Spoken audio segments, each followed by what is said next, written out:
Hey everybody, welcome to the 41st episode of Before the Baldman Speaks. I'm your host as always, Andrew the Clown Kid Lawrence.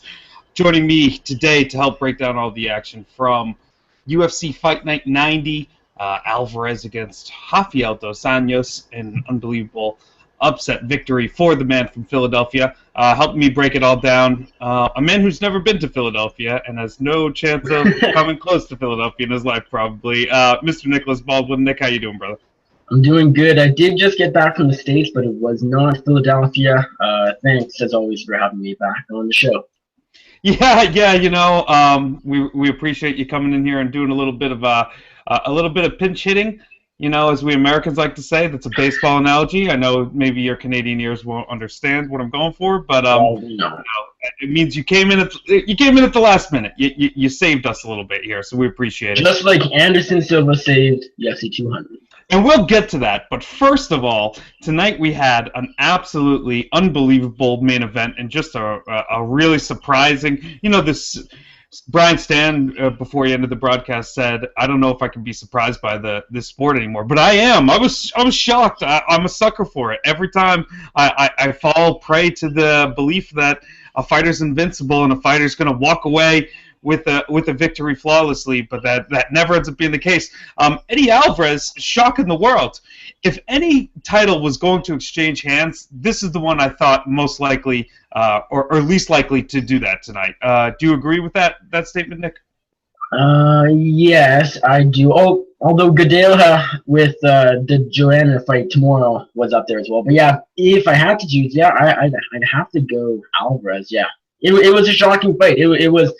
I really could not believe that RD got knocked out like he did, especially because Eddie Alvarez, he came into the UFC, fought Cerrone, lost to Cerrone, then fought two split decision wins, and he beat top guys in Gilbert Melendez and Anthony Showtime Pettis, but it wasn't that impressive. There was a lot of wall install, kind of a grinding affair, so I was thinking, okay, this guy simply is not on the level. He's not on the level of Dos Anjos, who was an absolute killer for his past few fights up until tonight. But Eddie Alvarez, he did what he did what he said he would do by saying he kind of laid back in his first three UFC fights a little bit. He actually said that on something like Embedded or whatever. But man, he went out guns blazing, and he left it all out there in the cage, and he walked away the champion. So yeah, I definitely think worth it. I don't want to lose the narrative of this fight, and I don't want people to kind of misinterpret what happened because, it was a knockout in the first round. It happened at 3 minutes and 49 seconds of the first round. But for about he walked him down for nearly a minute and a half. But the first 2 minutes of the fight looked like it was going RDA's way. Yeah. Had a little wrestling scramble and a brief success from Eddie there, but it looked like RDA got back up to his feet, and then the next attempt he shrugged him off. And once I saw those two things happen, I thought this was all downhill and that it was going to become RDA's game. But we kind of just had two hooks that kind of were winging hooks, not the best technique in the world, but they were just accurate and well-timed because the second one slipped in and that right hand just changed everything. And I've never seen RDA get hurt like that, not since Clay Guida broke his jaw. Ever since he's had the steel jaw, it's been, one of the best beards in the game, right? Kind of shocking to see a guy who we haven't seen knockout power from be the guy who knocks out RDA, but this is the second title fight in a row that this has happened. This is like, par for the course almost to have your mind blown in MMA. We had Michael Powder, Pillow Fist Bisping out there knocking out Luke Rockhold, and now we got, Eddie Alvarez, who seemed like he couldn't strike with any of the elite people, knocking out RDA, who's the Terminator. It's just unbelievable, Nick.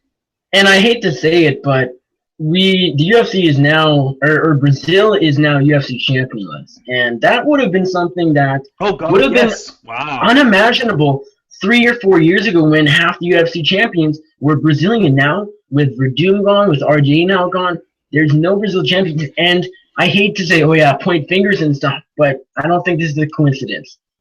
Kings MMA had to again. I hate to spit the fire over these Brazilians here, but man, USADA, I don't want to blame anyone, but I don't think it's a coincidence. We're just going to go ahead and document that you have a well-established history of hating Brazilian people. I cannot confirm, but I will not deny. Will not deny. Will not deny. Okay. Well, I don't know. I don't want to move on from this title fight because it was such an amazing, it was such an amazing turn of events. What do you think happens here in the lightweight division? Because this is what I was thinking, right? Let me hold you off. Yeah. Oh, boom. We're on the same page. He's in. There's a reason we're co-hosts on the MMA circus. We get this, right? This is the money fight, or it's the money fight before the Conor fight, which is the big money fight. We'll call that the big money fight. Yeah, Cerrone's in the building, watching this in attendance. He has the victory over Eddie Alvarez in his debut. It happened in Vegas. It seems to be a built-in storyline. I don't see a better contender out there, despite the fact that really Cowboy Cerrone has in 105 pounds. Don't say Khabib Nurmagomedov. Don't say that. No, I know. Cerrone's been looking really good at welterweight. He knocked out Cote, submitted other Cowboy. But man, if there's anyone who's going to drop down to lightweight now, it's going to be Cerrone. He had 2 fights at welterweight, but I still think he can get down. And now that he has a recent win over the champion, I think that's what's going to happen. I think they do Alvarez, Cerrone 2 for the title. And man, that would be a fight I would love to watch. I mean, Khabib's there, but he's turning down fights during Ramadan, and I can't blame him for that. It's his religion, but he can't necessarily expect to get a title shot right in, say, August or October or September, right after Ramadan, because, I mean, you just shouldn't expect that. You have Tony Ferguson fighting whoever. I think the time is now for Cerrone and Alvarez, too. Yeah, it's a built-in narrative. I wouldn't mind if they went with Tony after a victory either. No. Khabib's got to have a win that's not over Daryl Horcher before I'm going to slide him into that title shot. Eddie Alvarez, Philadelphia's own, things foreshadowing things to come maybe a little bit with Mark Henry camp. Frankie Edgar, he's got a big title fight coming up in a few days. Do you think that this gives Frankie a little bit of the rub? I think it definitely does. There was another pair of teammates on this 3-day stretch. Do you remember who it was? I forget. There was other teammates on tonight's show? Not tonight, but over the course of the 3 events coming up, including tonight. I forget who it was, but someone tweeted. There's probably a shit ton just because, there's a lot of fighters fighting, right? Yeah, I know, but someone tweeted out that it'd be like Alvarez would kind of feed the fire. It was actually, you responded, iron doesn't sharpen iron. Do you remember that? Oh, no, I can't remember that. But iron doesn't sharpen iron. That stupid steel sharpens iron. Ask people who do blacksmithing. All right, dude. Anything else about Eddie Alvarez and this fantastic upset victory? It was one of these great moments in, fights. I wasn't in the sport, period. Well, I felt Alvarez had a skill disadvantage going in and even a power disadvantage, but at this, like, we were wrong. The biggest reason I think I'm shocked that this happened, that Alvarez knocked out RJ, was because Alvarez really just didn't look that good in his first 3 UFC fights. He grinds out Pettis, grinds out Gibbler, loses to Cerrone. I mean, I can't go out there expecting him to knock out the champion in under 4 minutes or whatever the time was. So I expected Dos Anjos to do what he would do and actually finish Alvarez, but I think the most surprising part is just how improved Alvarez looked. I don't know if that's the right word, but he really turned it up. I don't think he improved really because he's a veteran, but he turned it up. Here's my thing. I don't think I saw like any new skill set or anything. It just seemed to be that right hand that kind of caught him. Everything fell in place. Yeah, exactly. And that's kind of the beautiful part of this sport a little bit. You can, you don't want to call it luck, and I'm not saying that, this is a lucky punch, but, like circumstances and just taking advantage of an opportunity that presents itself to you is such a big part of this sport and such a big part in defining people's careers. So I liked it. I liked seeing a guy like Eddie Alvarez, grab for that brass ring and get it. And he made history. And he made history. It's gonna. Mookie Alexander tweeted out Will Brooks, Eddie Alvarez for the lightweight title in 2017, and I responded, "It's the Bellator takeover. It's gonna happen." That would be unbelievable. All right, let's move to the co-main event of the evening. Roy Big Country Nelson fighting against Derek the Black Beast Lewis. Black Beast taking a controversial split decision? Nah. No, right? This is all Black Beast. I have Black Beast on damage, taking the first round and the third round of this fight. I'll give Roy Nelson the second round of the fight, because you know how much I love a 1919 going into the third, right? I can't comment on the third round. On the second round, because Canada, knowing how we do things up here in the True North, we actually lost the entire second round. So I just assumed that Roy won the second round. Yeah, Fight Network had technical difficulties or whatever, and they ended up airing Joe Lozon versus Jens Pulver. Oh well, I love that. That's the fight that they have on backup. Like, if she goes awry, they're like, Joe, get the Joe on tape, man. Yes, what the hell is that as a pick? Yeah. Could you pick Shogun Dan? Like, come on, man. As far as this fight goes, the Black Beast, it wasn't controversial in my opinion. Some people scored it for Roy Nelson, and that's fine, but it could have gone either way. It came down to... Stop. If you scored this fight for Roy Big Country Nelson, you are anti-fun. You don't like fun, yes.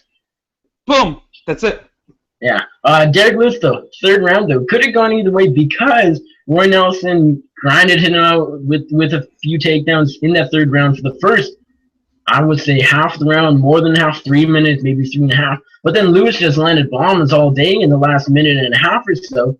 And I tend to favor a minute and a half full of bombs that would knock out just about any heavyweight not named, say, Hunt and Nelson. Then Nelson getting a few takedowns and doing nothing with it, attempting some ground and pound, but being unsuccessful doing so. So I gave the fight to Lewis. It did surprise me that this went to a decision, though. Roy Nelson and Derek Lewis went 3 rounds. I'm not shocked. Roy Nelson fights are always going to decision now. The dude's got a beard, like, look at Jerry, but he's slow and doesn't have a skill set. So it happens all the time. There was easy positive money for anyone who wanted a quick 3 hundo. Actually, I won't say it's easy. You have to sweat it out every single exchange. And even in that last exchange, it looks like Roy Nelson gets hit with a goddamn sledgehammer. His whole neck cranks back. Jesus, does Derek Lewis have power. I don't see how you score that fight for Roy Nelson in good conscience. The man landed something like 60 significant strikes against Roy Nelson's none, or it was under 10. I don't know. I'm always going to be a guy who favors damage and a guy who's trying to really engage in the fight. And you know Roy Nelson's game plan. You saw it in action. And you're going to typically favor... And you're going to typically favor the Black Beast no matter who it's against. Black Beast! Alright, man, let's talk about Alan Jouban against Belal Muhammad, because you were on Muhammad, I think, if I want to go back to this, and I was on Alan Jouban, and this is a hell of a fight.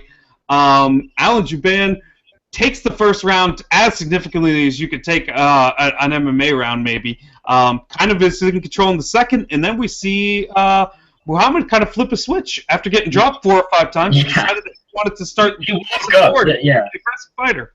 Yes, the knockdowns definitely woke him up. Man, this was a fun fight, especially that third round when it was like, holy shit, Alan Jouban is known for a great chin. Belal Muhammad clearly has one, as we all know now. Who's going to get knocked out in the third round? It, of course, ended up being nobody. But actually, how did you score this fight? What was your exact scorecard? My exact scorecard is a 29-28 for... Yo, I am now officially on the team of no more 10-8s. There's never a 10-8. There's no 10-8s in this sport. Just be smart about the 1919 rule. Always take a fight to 1919 if you think, it's someone... John McCarthy would hate your guts right now if he was listening. It's all right. Listen, I'm trying to fix a broken system. John McCarthy can hate me, but I'm just reacting to a broken system, buddy. Yeah, fair enough. But don't follow Andrew's rule of no 10-8 anymore. Hold on, time out. No, this is my show, so... You know what? Someone from Bloody Elbow, Dallas Winston, scored that first round a 10-7. A 10-7. Good. I'm glad. And that's an intelligent person. I can go with that scoring. But, that's the thing. You have to you have to either go with it all the way, or you need to come on my side of it. There's no in between. Now, the only thing that's like a 10-8 nowadays is a goddamn miracle. If you scored round 1 as a 10-8, you had to have scored round 1 as a 10-8 for Muhammad, in my opinion. And that's round 3, round 3. And that's what I did. Didn't matter. Yeah, anyone else is stupid. That's what I did. 28-27 for Jouban. No, I can understand that, but my I get problem it. is people I think get it. really. Okay, take it easy. Take it easy. Scroll back.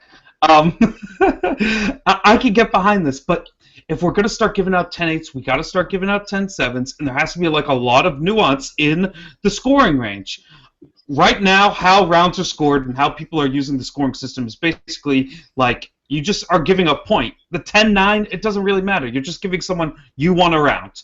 And that's how I'm going to play it. And I'm going to keep giving 19-19s going into the third round. If there's even a hair bit close that it was a fight between two equal people, and that the person who wins the next round should win the next fight. If in my heart, I think if this guy goes out and wins the next round, he should get the fight. Then it's a 19-19 fight.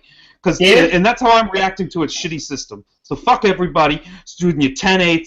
Unless you're going to start embracing this shit and use 10-7s and 10-6s and wild scores, then don't get fucking up in my shit because I don't want to use the 10-8.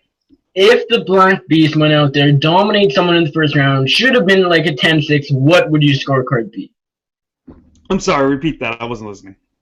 If the Black Beast goes out and dominates a first round against whoever, and it should be a 10-6, any good scorecard it's a person 10-9. judge. 10-9. He won the first round. 10-9. And you know what? If that last guy shows a glimmer of hope that he's alive in that second round, I'm going to score the second round to him and make it a draw. Okay, fine. Fair enough. I'm giving everyone a chance. If you survive to the third round and you're not stopped, you should have a chance to win the fight. I should be able to decide that you're the winner. I want to pick it pride style. I don't want the scoring. I just want to hold up a card. You should set up a new judging class. Like, you know how Big John McCarthy. You should do that. Taking all the media members. All wrong. Hey, yeah. Andrew Lawrence's judging class. No 10-8s, just 10-9s. New York State Athletic Commission. You're newly forming your organization. Headed by Andrew Lawrence. No, I need to be a consultant. I need to teach the class on all the new judges, teach them how to score MMA. I'll teach these new old school boxing dudes how to do MMA and do it right.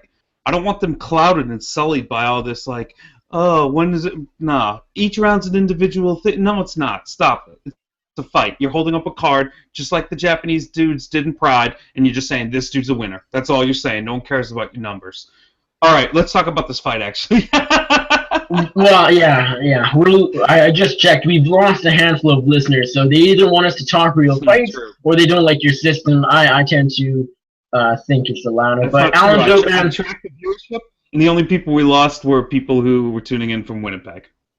Oh, my parents. Bilal Muhammad, Alan Joban, they put on a good show.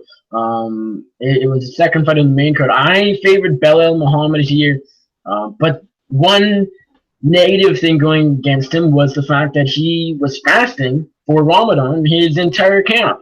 But that didn't actually seem. That didn't actually seem to play. Seemed like a poor choice. Yes, no, really. It didn't affect him, in my opinion. He looked like he could have gone 5 rounds, but it doesn't matter. He still has a chin. That was definitely shown. But Alan Joban, he hits hard. He just. I don't know what to say. He lit up Bilal Muhammad in the first round. It should have been stopped, honestly. Probably should have been stopped in that first round. This is what I really wanted to say about the fight. 1, it should have been stopped in the first round. 2, Bilal Muhammad. Both guys have chins. Yeah, Bilal Muhammad has a forever chin. 3, you could have even stopped in the third round for Muhammad. Well, you could have stopped in the second round for Juban again when he dropped him for a 5th time. It wasn't 5 knockdowns. It's insane. Probably. But also, Allen took a lot of damage late in this fight, and it seemed like he just faded out of the fight completely. I didn't know if that was a cardio issue. I don't know if he burnt himself out. There's a lot of adrenaline dump when you knock a dude down and you try to go for that finish, so I can understand why that would happen. But, Juban took a lot of damage. It doesn't look like he's going to be doing, much modeling, for the next 6-8 months. At least not if they're looking for any conventional models. Alan Juban, well-deserved victory. Bilal Muhammad, a tough guy and a really great debut for him. But let's move on to the curtain jerker on this one with Joseph Duffy absolutely starching Mitch Clark. I think, once again, this was you on our little podcast talking about the Canadian was going to get this done. Am I correct? No. You're thinking the Parting Shot podcast. James Lynch and Carlin. Okay, go ahead. I didn't pick Mitch Clark, but I didn't think he would get starts like that.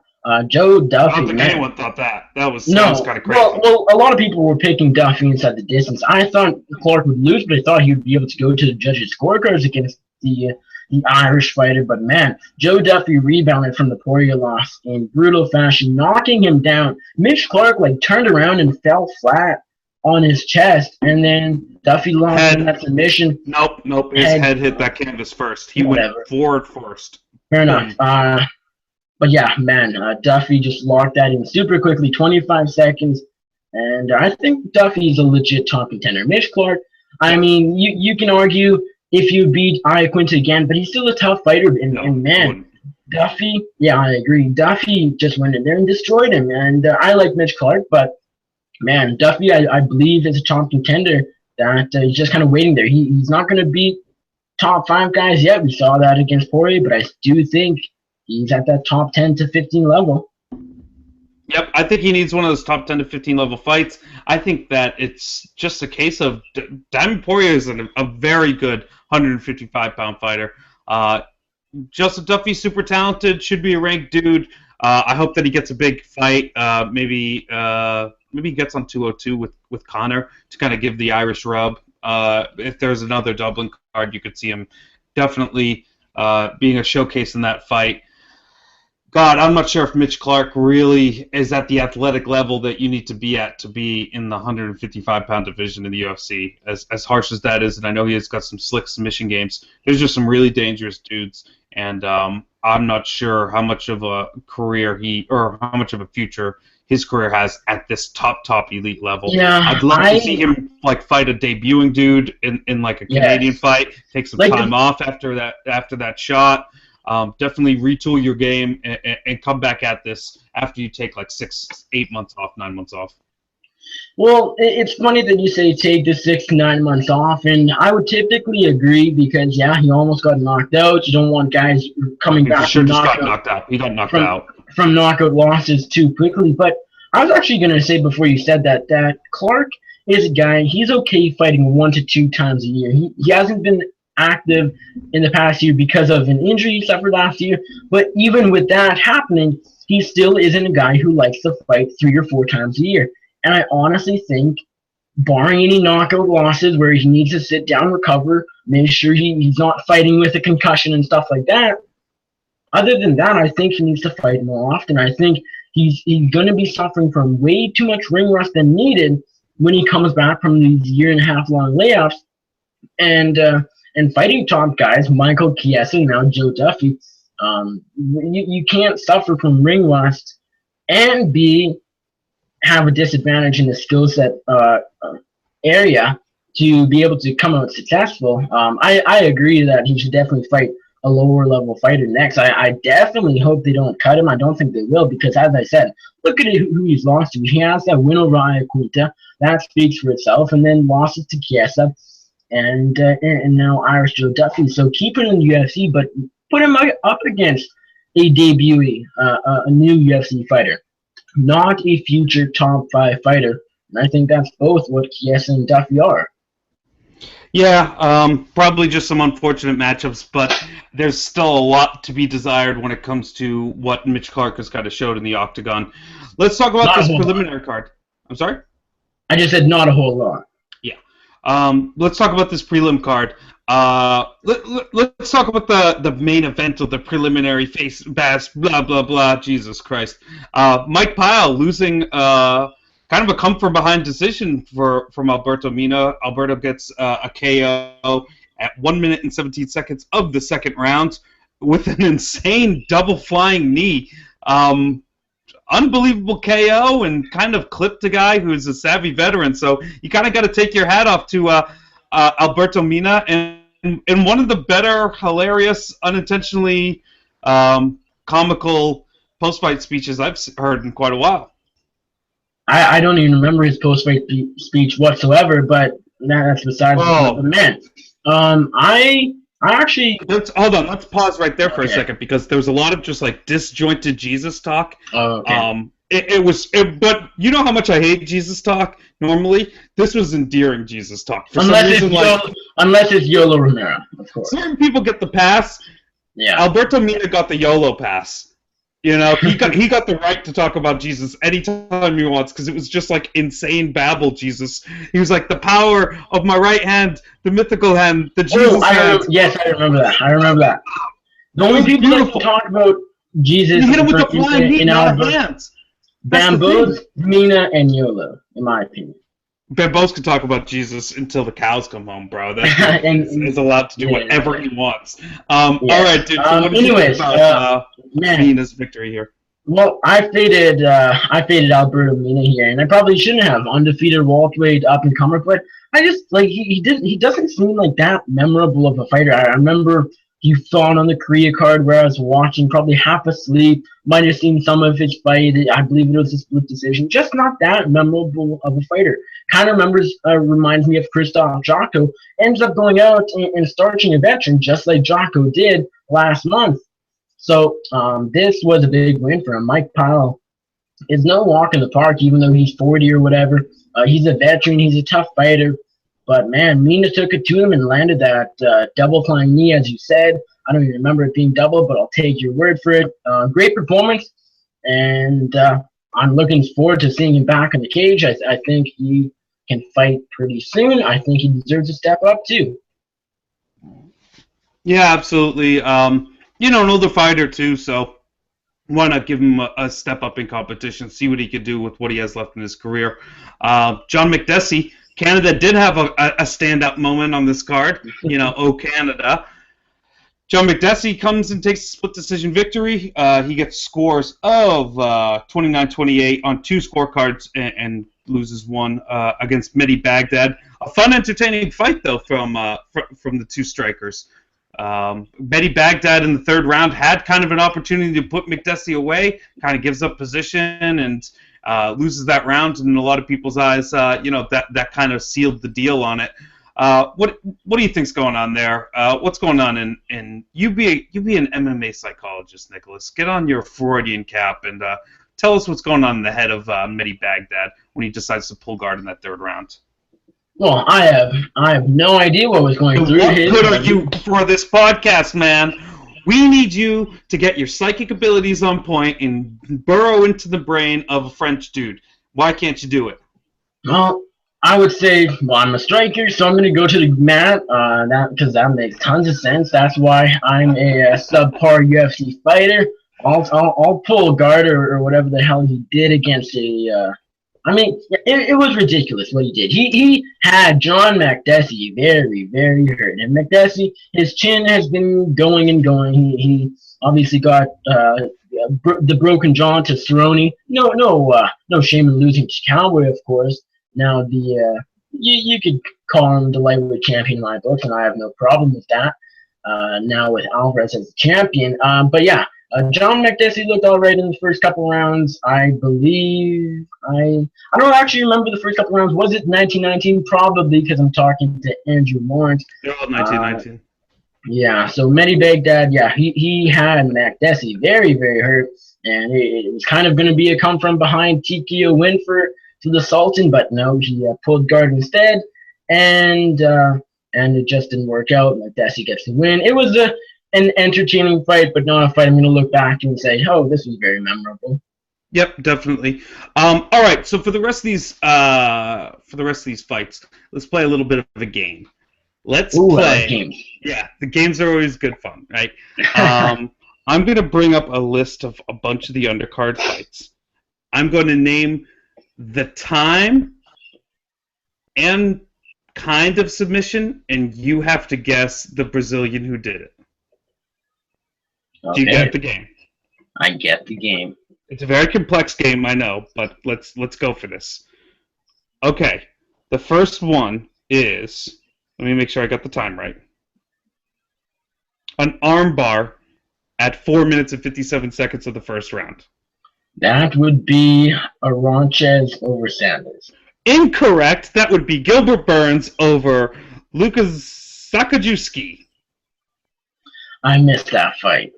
How did you miss this fight? This fight was actually a lot of fun. This fight included a great come from behind, a lot of back and forth. Really, actually, Gilbert set up the submission with a comeback in the stand-up. Sakajewski was getting the better of the stand-up. Then Gilbert Burns kind of turns it on. As soon as it was down on the ground, and he realized there was not a lot of time left, he had a dominant position, but didn't look like he was going to finish something. He has back mount, right? I think he has a seatbelt in back mount, like the body triangle, but the seatbelt one. And somehow kicks off of his control with his legs and uses it to kind of flip his left leg over and secure a position around his neck and cranks his arm bar. The grip he uses was a Kimura grip. So it was just like this really slick, really fast, really explosive submission in the last 3 seconds. And you see that a lot in MMA. You see these guys go for, last-ditch kind of efforts when there's, 4 or 5 seconds left of the clock. But he was really smart and intelligent about it. Knew he needed extra time, started at the right time, still caught him by surprise, and got a really cool armbar. Anything to add, or did you just completely really miss this fight? I missed this fight. How dare you. Nicholas, people depend on you. People depend on you. They shouldn't, though. They do, but they shouldn't. Yeah, because they're going to let you down. All right, next one. This ended at 2 minutes and 8 seconds of the first round and was a guillotine choke. It was Munoz over Dome. Yeah, Munoz over Dome. What did you take away from this fight? Because Russell Dome came out punching like a bat out of hell. Yes. Yeah, this was a back and forth fight at the very beginning. Even Munoz got into his fair share of shots in the first couple of rounds. But man, how did I forget how the actual submission was set up. I know Munoz ended up on his back. Was that what happened? Yeah, I think so. Hold on. I can pull this up a little bit.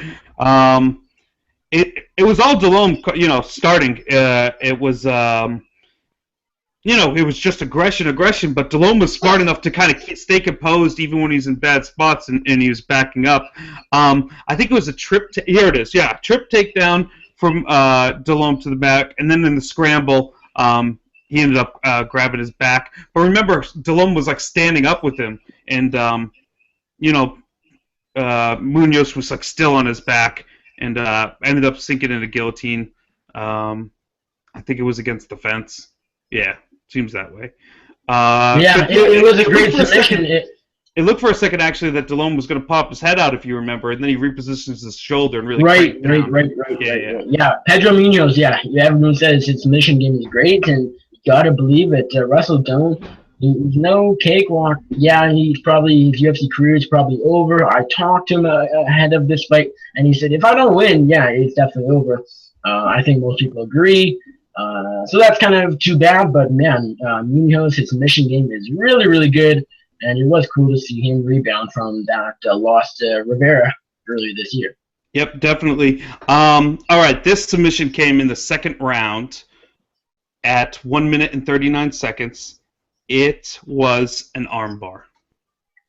That was Orantes over Saunders. Yes, it was Orantes over Saunders. A very weird verbal submission. Well, let's rewind a little bit, because at the beginning of the first round, it seemed like Saunders' pressure game was going to take him through this whole fight. He had the takedown ability, and it seemed like he had the composure and top position to stay out of danger. And then in that one brief second, boom, boom, boom, it was all over. Kind of a surprising result for you, or he was the favorite going into this? No, it wasn't a surprising result, but it was because I actually picked Orantes inside the distance, but it was surprising because Sanders was looking good early on. Actually, it was more Orantes looking good in the first minute, but then then Saunders got on top and basically just laid there for the last 4 minutes, and then it kind of happened again. It's like Sanders maybe grind out a win, another upset here. But that wasn't the case. Of course, Felipe Orantes got a hold of that armbar win and pulled off the impressive submission. Yep, definitely. This fight was in the second round, 3 minutes and 52 seconds, and it was a Darce choke. I missed this one, but it was Luke over Herrera, correct? Yes, exactly. Vicente Lupe over her. I actually had to rewind and catch up on this. It looked like Lupe was or Vicente. He was cruising in this fight. It seemed like he was getting in the better of the stand-up, so it could have just it seemed like one of those that the submission was there for him, and he seemed very comfortable hitting a Darce choke, which is a little weird, and with less and less submissions really happening in MMA, and more and more of them seeming to be of the rear naked choke variety. It's kind of interesting to see a fighter who, when he sees his opponent's hurt, hops on a Darce choke, but that's what he did, and it seemed like it was familiar territory for him, and he wrapped it up for the victory of the second round. All right, last submission here. It happened in the second round, 3 minutes and 4 seconds. Oh, hold on. Have we already talked? No, we haven't. This is going to be a tough guess for me. I have no idea. Yeah, it's a tough one, right? You gotta really think about this one. What do you got? I'll go Beltran. Okay, the Psycho Vieira. It's Beltran against Vieira for sure. I missed this one too. Did Vieira look good early on? Then Beltran locked in the submission. Was that what happened, or no? Am I close? Am I wrong? Yeah, I guess so. The idea is Vieira kind of had the takedown game, but it was a closer first round. The problem I saw from Beltran is just he was bigger, and I thought that the punches added up, and then the rear naked choke was there after he hit some up kicks because for some reason he fell onto his back. This was not a good fight. It was just kind of sloppy, and honestly, even when I watched it on the rewind, I was kind of just like, pass. There was a lot of good things that happened tonight, and there was a lot of fantastic fights, and I was in the midst of watching a lot of exciting fights, so this one just didn't really captivate my attention. The last fight that we didn't talk about was Anthony Burchak taking a split decision victory over Delino Lopez, and this is kind of one of those, I guess we could just say, judging fuck-ups. I scored it for Burchak. Oh, no, I scored it for Burchak, but why was it a split decision? Oh, well, that's just kind of the norm nowadays. Yeah. Burchak says he might have broke his thumb. He showed a picture of it. It definitely looks broken. Yeah, yeah. He wanted to show it on camera, but I don't think they got a great shot live. He was really adamant about showing people his broken thumb. Just like Josh Emmett. If you break a thumb live on or in a fight that's like live on television, you should want to show everyone. Yeah, because if you lose or if you look bad, and Burchak, I'll admit he actually looked not that great in that third round, and show your thumb, say, man, stop doing me. This is what happened. It's the ultimate built-in excuse, either for I didn't look so hot or hey, I lost this one. Boom, here's my bone. Look at it, Josh Emmett showing you the naked bone popping out of his skin. Exactly. Yeah, you can tell with the Josh Emmett thing, or even Burchak, the fans are booing, and then they get grossed out there cheering after they see the bone, the dreadful bone. Yep, it seemed like Lopez needed to grapple to be successful. Had a little bit of success in the striking. He looked good in the first round. Took it back pretty quickly. I thought. Yeah, but once again, needed the grappling to kind of get it going. I thought his grappling looked fantastic, but too much of a detriment in the striking game, and how is he going to convert to grappling? It's tough for him. And Burchak's just a really good fighter. Like people kind of underestimate him nowadays. The few losses to Entwistle, to Almeida, but this guy's still a guy that I think we'll see in the top 15 someday. Well, he's definitely a dude who'll bring it and probably stick around. That's an interesting division there at 135. So who knows what the future says? I think he'll definitely need, victories over more well-rounded opponents. Oh yeah, for sure. To kind of get that kind of status. All right, B. Joe Silva, man, we're putting a bow on the goddamn thing. Give us your 2 performances of the night. Think about your fight of the night. And then we'll put a grade on the whole card itself. So if you're giving out performances in the night, what are you tossing out here, Nick? I'm tempted to go 4 performances, but I still there's one fight in my mind that I still think deserves that fight of the night. I'll go Joe Duffy And I'll go Joe Duffy and Alberto Mina. Alberto Mina, good. I like it. You know, giving out the money to the people that need it. Yeah, Eddie Alvarez does not need it. Yeah, that was a great knockout, but he doesn't need it. Even give it to Aranches.